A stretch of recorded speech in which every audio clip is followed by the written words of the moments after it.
Welcome to my channel. Please like this video and subscribe. I had just arrived home on Friday, excited for the weekend. My wife was there, but she wasn't acting like her usual self. Instead of greeting me with a smile, she seemed nervous and serious. I knew something was off. "Hi, honey," I said, then paused and asked, "Is something wrong? Where are the kids? The kids should have been home since it was Friday." But she told me they were with her mum until Monday. She then said, "John, I need to talk to you. I have something to tell you, and I need you to listen and try to understand." She looked down and added, "This is going to be really hard for me to say." Seeing my concern, she tried to calm me. "It's not something bad, but it might be hard for you to understand at first. But if you think about it, and if you love me, you'll try to understand. Can you do that for me?" she asked, her voice almost pleading. "I guess so. I will try to understand," I said. "Thank you," she replied. "John, it's something that's been on my mind for a long time. Something that at first may sound dumb or strange. Okay, John, I want to have sex with other men." What I started to laugh. But the look in her eyes told me she was serious. I stopped. "You're serious, aren't you? You're divorcing me, is that it?" "No, no, no," she cried. "I love you more than anything. I will never leave you, John, you can be sure of that. This is just something that I need to do, and since I refuse to cheat on you or sneak around, I need you to try to understand why I need to do this. I need you to agree to give me this chance. Can you understand what I'm saying?" At first, I was speechless, but then I felt something else: anger. "Understand?" "No, I don't understand," I said, "and I don't agree to any of this." She replied, "John, I'm going to do this whether you like it or not. I was hoping you could understand this need I have. I have never cheated on you, and I am not going to do so now. I am letting you know up front. I promise to take precautions and to deny you nothing in our bed." But she could see my mind was wandering. I wasn't hearing her anymore, or maybe I just wasn't reacting like she thought I should. "John Mason, are you hearing me? This has nothing to do with us, nothing. Am I clear?" She paused and watched for my reaction. I didn't move, I just sat there staring, almost catatonic. My wife of 17 years had just destroyed me and expected me to actually like it, or at least tolerate it. I didn't, and I wouldn't. Not ever. "John, I need this. I am getting to the stage in life where I really need this. Please understand. I was a virgin when we married. I've never been with another man before I met you. I hardly even kissed anyone. I really need to understand what it's like, sex. I mean, I need to experience the difference. It's only about sex, not love.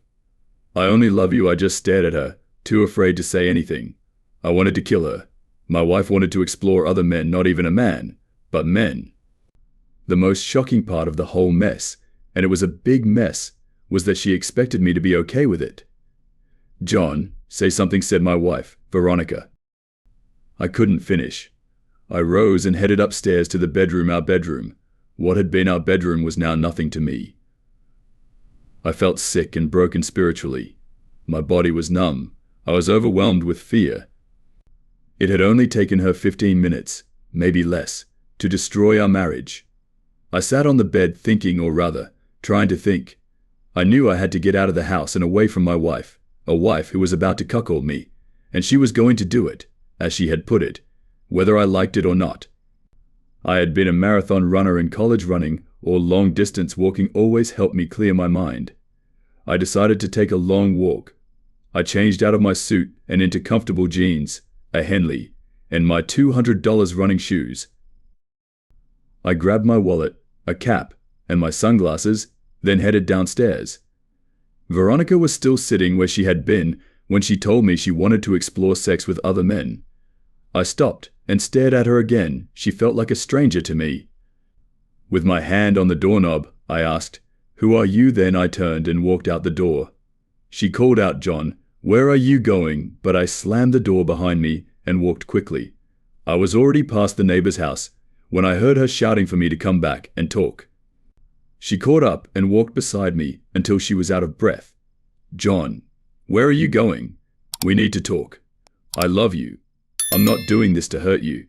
There's still something between us, really. I love you, John."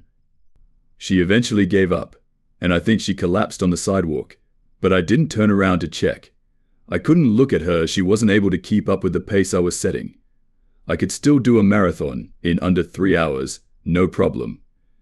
Soon, I was 2 blocks up the street, and she was no longer anywhere to be seen. I turned the corner and changed gears. Going into what I called overdrive, I was cruising, and I could keep this pace forever. Maybe I would. We had met in college. She was handing out cups of water to participants in a 10K tri meet.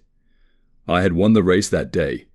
I later told her I won because I was trying to get back to find her before she disappeared. I had caught her just in time, just before she would have been lost in the crowd of fans, family members, and supporters. We hit it off immediately. She was a secretary to the dean of the business school. She had never finished college, but she managed to land a secure job due to her attention to detail and her skill with handling documents. I was a graduate student in electronics and computer science, a double major. We dated for 6 months before we had sex, and it was incredible, even though she was a virgin. She really enjoyed sex. Looking back, I realized she had a natural inclination for it, but had never acted on it before. After we met, we dated for about 14 months before getting married. Just after I graduated, I was 26, and Ronnie was 27, still a virgin at that age. Our children, Cy and John Jr., were born in the 9th and 10th years of our marriage, and we were doing well. Ronnie was still working as a secretary for the dean, and I was a computer systems engineer at Peters Limited, a company focused on cutting-edge research and development for the military. My boss and the owner of Peters Limited was Bill Schuler, a 60-ish bachelor with an almost obsessive work ethic. Bill and I were not just boss and employee, we were close friends. Veronica and I had been married for 17 wonderful years, or so I thought. I believed they had been wonderful, but apparently, Veronica felt otherwise. In recent months, Ronnie had become, well, not angry, but kind of short with me at times, and occasionally with the children as well. This had caused a few heated arguments. Being short with me was one thing, but not with the kids. I wasn't going to stand for that. I considered she might be going through menopause. I didn't know much about female biology, though I knew the basics. I had always meant to learn more, but never got around to it. Now, as I walked, I wished I had. Veronica said, "I don't know where your brother is, Roberto Bobby. He just walked out of the house, and I haven't seen him since 5 p.m. on Friday. That's why I called you. I've been really worried and frantic. Bobby, what am I going to do?" Roberta Mason could have been my wife's twin, and more than once they had been mistaken for sisters. Both had long red hair, curvy figures, and the cutest freckles any man could hope for. Roberta was maybe an inch taller than Ronnie at 5'A", but otherwise, they were nearly identical. However, Bobby was very different in personality. She was tough-minded, slow to speak unless pushed to do so, and still single at age 40. She wasn't gay but liked being independent. And that's how she lived. "Are we talking about our John?" my brother said. Roberta Mason. "This is not like him. We had a little argument, and he just got up and left. I tried to get him to talk to me, but he wouldn't," said Veronica. "Ronnie, we'll find him. I don't know what you two argued about, but if he walked out on you and his children, it must have been pretty serious." "I don't suppose you'd like to enlighten me," said Bobby. "It's personal," said Veronica, "and it was certainly nothing that should have made him leave us. I told him a dozen times I loved him. Why can't he get that through his head? Well, I don't know, but when we find him, I'm going to find out."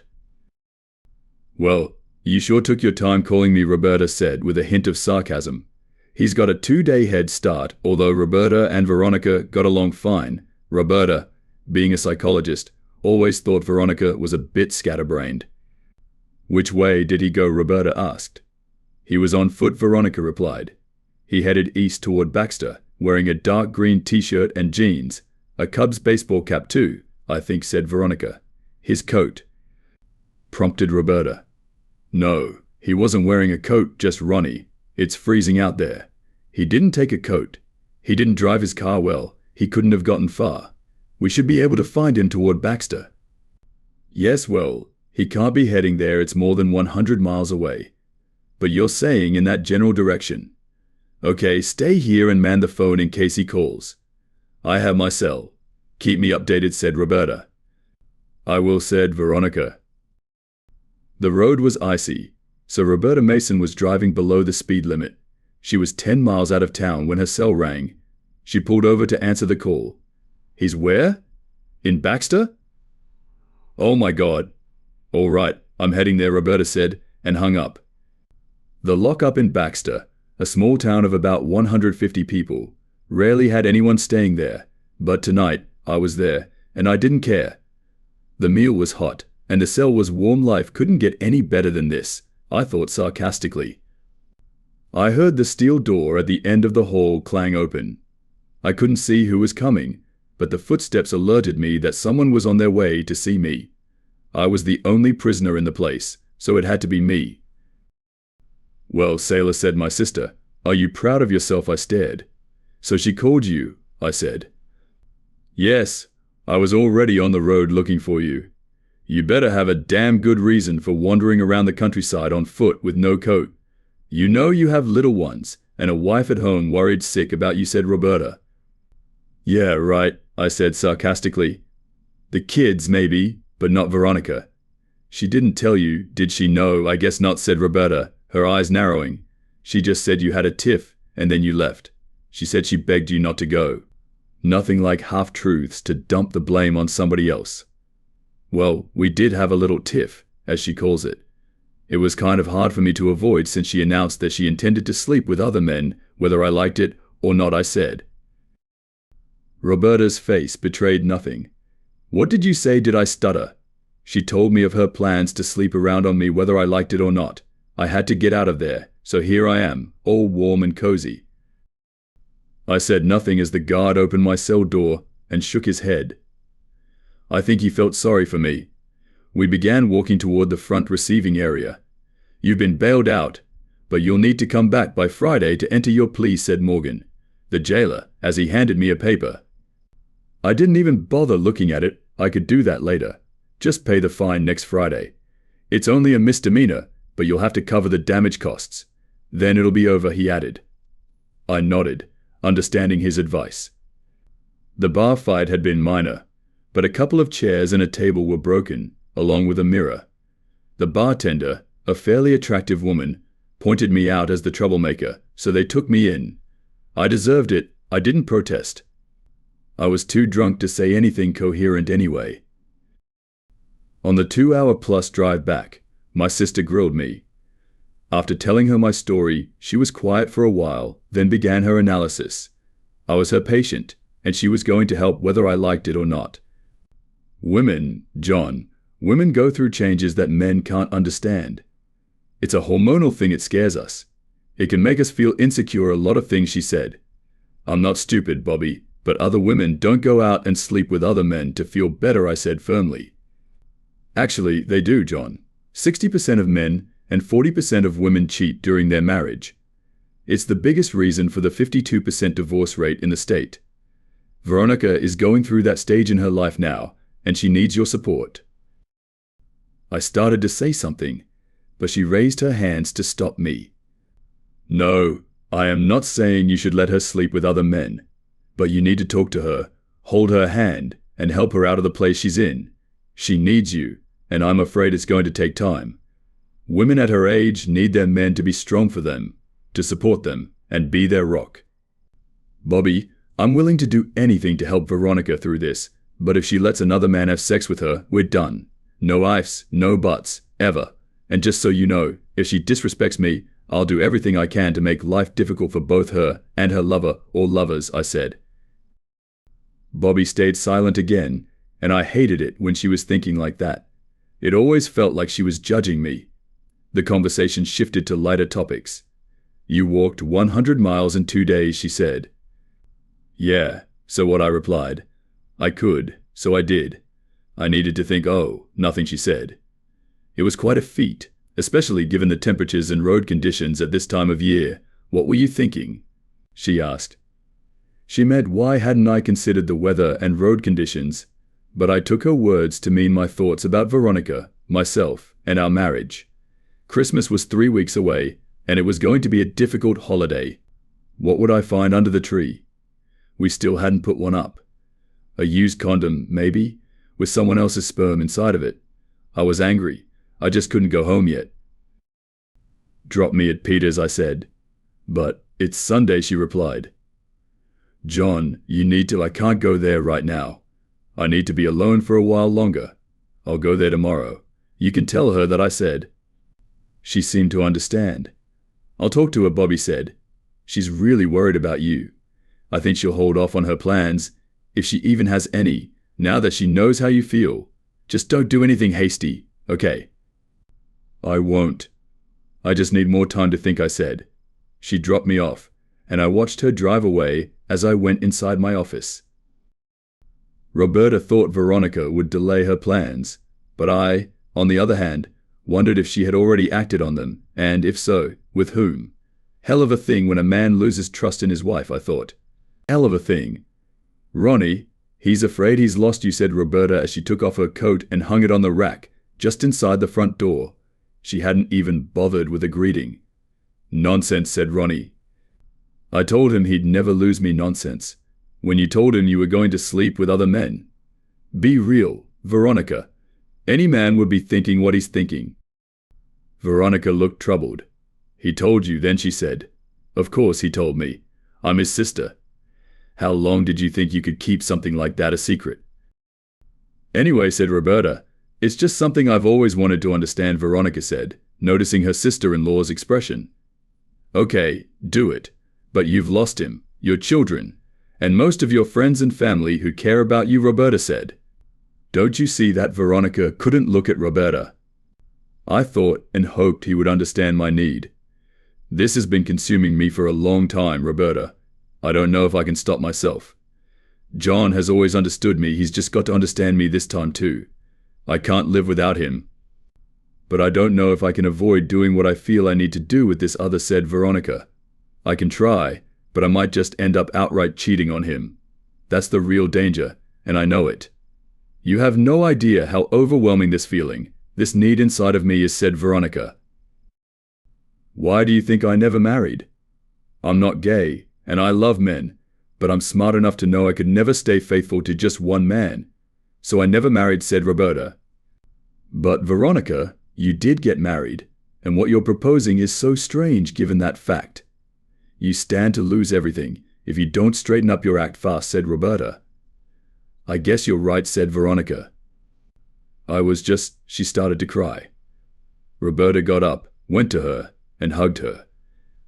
"It'll be all right. I'll stay with you tonight, and tomorrow, when he comes back, I'll be here to mediate this thing." "Thank you, Roberta. I don't know if I can face him given how angry he is, but you have to give up this crazy idea of being with other men. More than that, you have to convince your husband that he has nothing to fear, and that may be a very big task," said Roberta. Veronica nodded, giving a small smile. Her sister-in-law didn't notice the slight narrowing of her eyes when she heard the last words. "You have to convince your husband." Veronica realized that getting her husband's permission was never going to happen, and she had a choice to make. She could either give up her plans and never think about them again, or try to convince her husband that she had changed her mind. Those were two very different things, but first she needed to get him back because she loved him more than anything. That was definitely true. For the first time since I had stormed out, Veronica felt like she had things figured out. She would know for sure soon. The next morning, I woke up on the couch in my office feeling stiff. The long walk and uncomfortable sleeping arrangement had taken their toll on me. I was used to long runs, but endurance walks like that was something I had only done a few times, not in the last 10 years. I was kind of proud of myself, though I hadn't lost it completely, at least not yet. I arrived in front of the house a little after 10 a.m., knowing that Cy and John Jr. would be at school. Veronica opened the door, hugged me tightly, and seemed genuinely relieved that I was okay and back. "Oh, honey, I was so worried." "Forget everything I said. I was an idiot. I talked a lot with Bobby, and she helped me understand. I'm just so glad you're back, said my wife, who I asked. I was a bit skeptical that she had given up on something that, just a few days before, she wouldn't even discuss letting go of.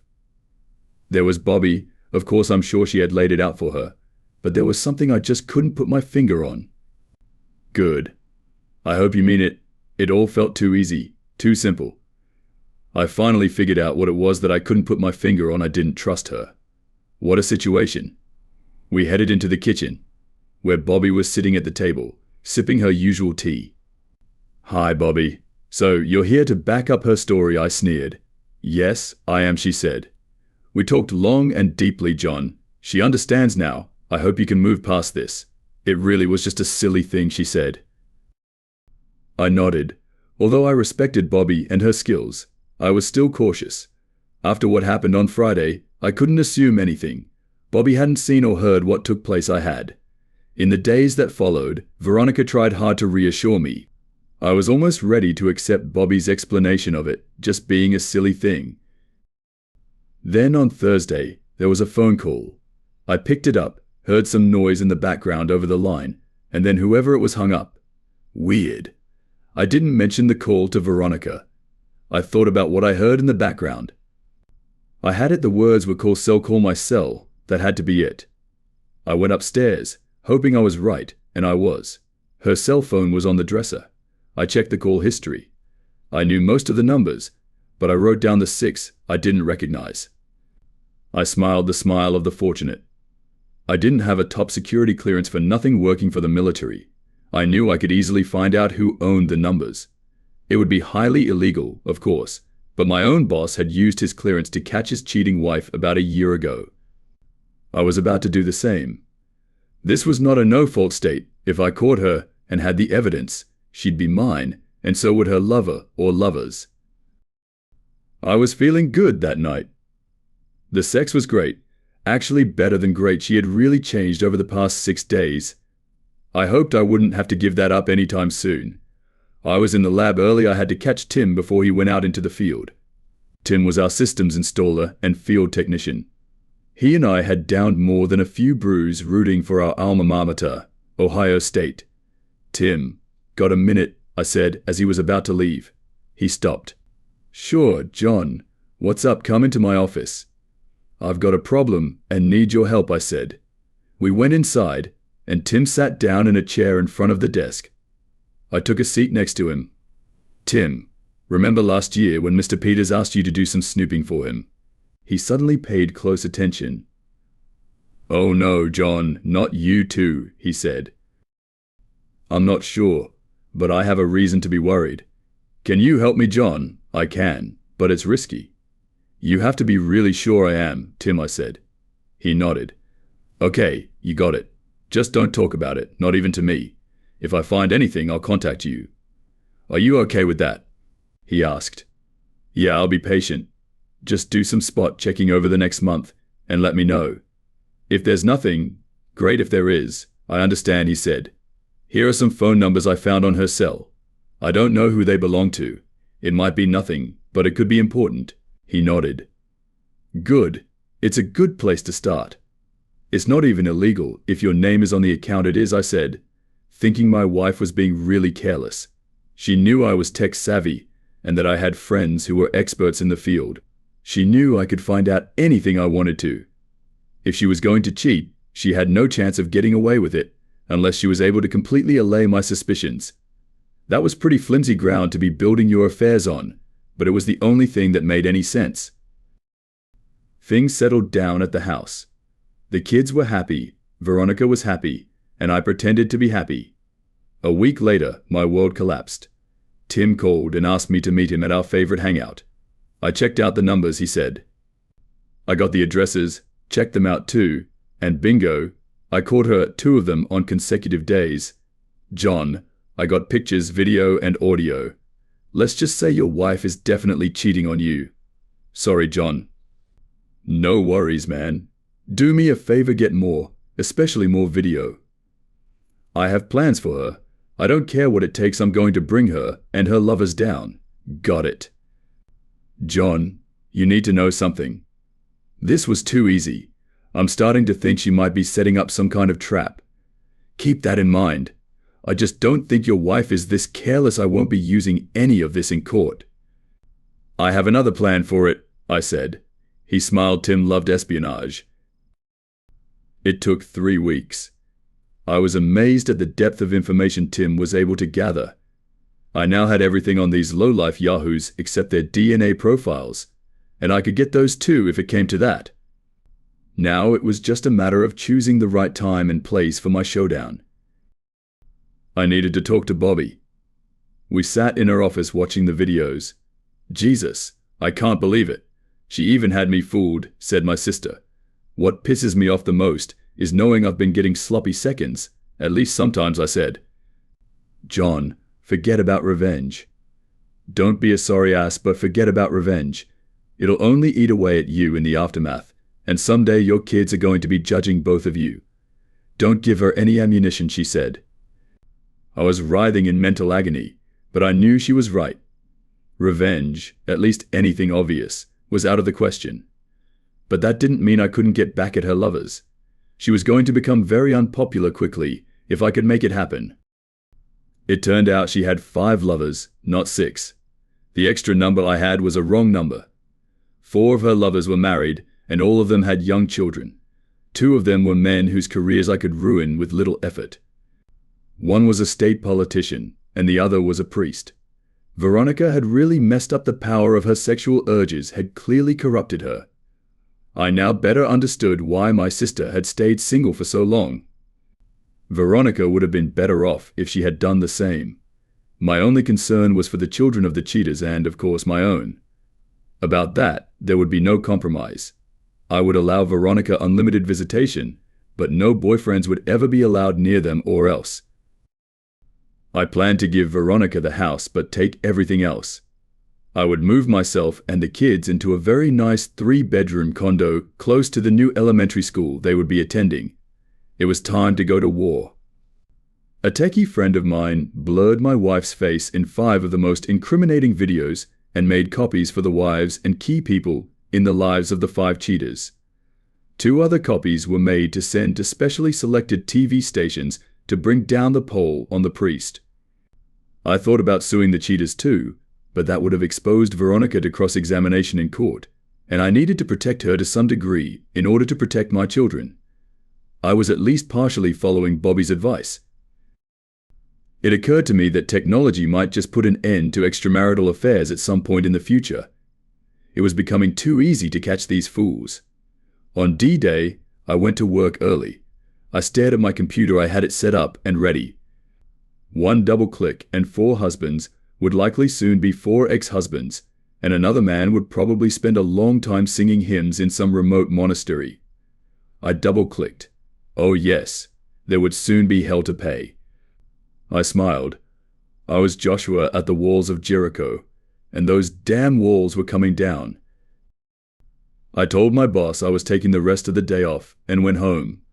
I wondered how long it would take for Veronica to hear the news, or if she would hear it at all. Just in case, I set up one of the videos to play if she pressed a button. She would see herself in some very revealing clips. They would mark the end of many things, including our marriage. I went upstairs to take a nap. I had an idea, so I wrote a note that said, "Play video." About an hour later, I heard her car and the garage door open and close. She was home. I waited at the top of the stairs, more or less out of sight. I saw her stop in front of the TV and read the taped note. She walked over to the player and pressed the start button. I could see she was nervous. I couldn't see the video as it played, but no more than a minute into it, she fainted. The video continued to play. I came downstairs and turned off the player. She woke up about half an hour later. I was sitting on the couch, waiting for her to come out of it.